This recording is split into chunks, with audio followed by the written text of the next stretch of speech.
বন্ধুরা, পৃথিবীতে এমন একটি দেশ আছে যেখানে রাতের অন্ধকারে লুকিয়ে থাকে একটা রহস্যময় জগৎ, এবং পৃথিবীর সবচেয়ে বড় পতিতালয় এই দেশেই অবস্থিত। আর এই পতিতারা বিদেশি কোনো ছেলে সে দেশে গেলে তাদেরকে ফ্রিতে ভালোবাসা দিয়ে থাকে। এই দেশটি দিনে যেমন তেমন, কিন্তু রাত হলে একটা গোপন আকর্ষণের জায়গা হয়ে ওঠে। এখানকার নারীদের রূপ এতটাই মায়াবী যে বিদেশি পর্যটকরা তাদের দেখে মুগ্ধ হন, এবং অনেকেই নিজের দেশে ফেরার কথা ভুলে যান শুধুমাত্র এখানকার তরুণীদের আকর্ষণে। শোনা যায় এখানকার নাইট ক্লাব, ব্যক্তিগত পার্টি এবং রাতের বেলার রঙিন জীবনযাত্রা তরুণদের কাছে এক বিশেষ আকর্ষণের কেন্দ্রবিন্দু। শুধু তাই নয়, দেশটির মজাদার খাবার আর মশলার সুগন্ধ বিশ্বজুড়ে সমাদৃত। এখানেই রয়েছে পৃথিবীর দ্বিতীয় বৃহত্তম লবণের খনি। কিন্তু আপনি কি জানেন এই দেশটির নাম কি এবং কেন এখানে ডিভোর্সি নারীদেরও অনেক কদর রয়েছে? এই সব রহস্য জানতে হলে ভিডিওটি শেষ পর্যন্ত মনোযোগ দিয়ে দেখুন। আর যারা নতুন তারা চ্যানেলটি সাবস্ক্রাইব করে আমাদের সাথেই থাকুন। চলুন এবার মূল আলোচনায় প্রবেশ করা যাক।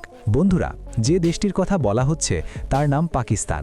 এটি দক্ষিণ এশিয়ার একটি মুসলিম প্রধান দেশ, যার সরকারি নাম পাকিস্তান ইসলামী প্রজাতন্ত্র। দেশটির নামের অর্থ পবিত্র ভূমি। প্রায় 7,70,880 বর্গ কিলোমিটারের এই ভূখণ্ডে প্রায় 97% মানুষ ইসলাম ধর্মের অনুসারী, যাদের মধ্যে সুন্নিদের সংখ্যাই বেশি। মুসলিম জনসংখ্যার দিক থেকে এটি বিশ্বের অন্যতম বৃহৎ একটি রাষ্ট্র। এর রাজধানী ইসলামাবাদ, এবং এখানকার ফয়সাল মসজিদটি দক্ষিণ এশিয়ার সর্ববৃহৎ ও বিশ্বের চতুর্থ বৃহত্তম মসজিদ। সরকারি কাজে ইংরেজি এবং জাতীয় ভাষা হিসেবে উর্দু ব্যবহৃত হয়। একটি বিতর্কিত তথ্য অনুসারে বিশ্বের অন্যতম বৃহৎ যৌনকর্মীদের একটি অংশের বাস এই পাকিস্তানে। যদিও পতিতাবৃত্তি আইনত নিষিদ্ধ, কিন্তু কঠোর প্রয়োগের অভাবে এই ব্যবসাটি করাচি বা লাহোরের মতো বড় শহরগুলোতে এখনও টিকে আছে। ভৌগোলিকভাবে পাকিস্তানের সীমান্তে রয়েছে ভারত, আফগানিস্তান, ইরান ও চীন। এছাড়াও দেশটি বিশ্বের সবচেয়ে বড় অ্যাম্বুলেন্স নেটওয়ার্ক পরিচালনা করে। আর আপনারা অনেকেই হয়তো জানেন না যে বিশ্বের প্রায় অর্ধেক ফুটবল তৈরি হয় এই পাকিস্তানে, বছরে যার সংখ্যা প্রায় 4 থেকে 6 কোটি। পাকিস্তানি নারীদের অপরূপ সৌন্দর্য সারা বিশ্বের পুরুষদের আকর্ষণ করে, যা দেশটিকে আন্তর্জাতিকভাবে পরিচিত করেছে। পাকিস্তানের অর্থনীতিতে পোশাক, চামড়াজাত পণ্য এবং কৃষি পণ্যের বড় ভূমিকা রয়েছে। এখানকার কাপড়ের মান খুব উন্নত, এবং টেক্সটাইল কারখানাগুলোতে বহু নারী কাজ করেন। তেল ও মশলার সমৃদ্ধ ব্যবহারে এখানকার খাবারগুলো খুবই সুস্বাদু ও বিশ্বজুড়ে বিখ্যাত। তবে সৌন্দর্যের পাশাপাশি দেশটিতে বেশ কিছু সমস্যাও রয়েছে। বিদ্যুৎ সংকট একটি বড় সমস্যা, যার কারণে করাচি বা লাহোরের মতো শহরে দিনে 10-12 ঘন্টা বিদ্যুৎ থাকে না।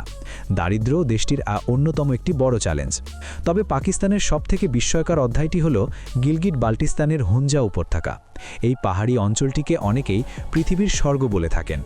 এখানকার প্রাকৃতিক সৌন্দর্য অতুলনীয়, এবং এখানকার মানুষের জীবনযাত্রা রহস্যে ঘেরা। বলা হয় হুঞ্জা উপত্যকার মানুষেরা পৃথিবীর সবচেয়ে দীর্ঘজীবী মানুষদের মধ্যে অন্যতম। এখানে 90 বছর বয়সেও পুরুষরা বাবা হওয়ার ক্ষমতা রাখেন, এবং 60-70 বছর বয়সী নারীদের গর্ভধারণের কথাও শোনা যায়। এই উপত্যকার নারীদের বিশ্বের অন্যতম সুন্দরী হিসেবে গণ্য করা হয়। তারা সাধারণত লাজুক প্রকৃতির এবং নিজেদের সম্প্রদায়ের মধ্যেই বিবাহ বন্ধনে আবদ্ধ হন। 80 বছর বয়সেও তাদের দেখে 30 বছরের তরুণী বলে ভ্রম হতে পারে। নিজেদের ঐতিহ্যবাহী পোশাকে উৎসবের দিনে তাদের নাচ গান এক মনোরম দৃশ্য তৈরি করে। বন্ধুরা, আজকের ভিডিওটি এখানেই শেষ করছি। পাকিস্তানের এই অজানা তথ্যগুলো আপনাদের কেমন লাগলো? যদি এই ধরনের ভিডিও আরও দেখতে চান তবে কমেন্টে নেক্সট পার্ট লিখুন।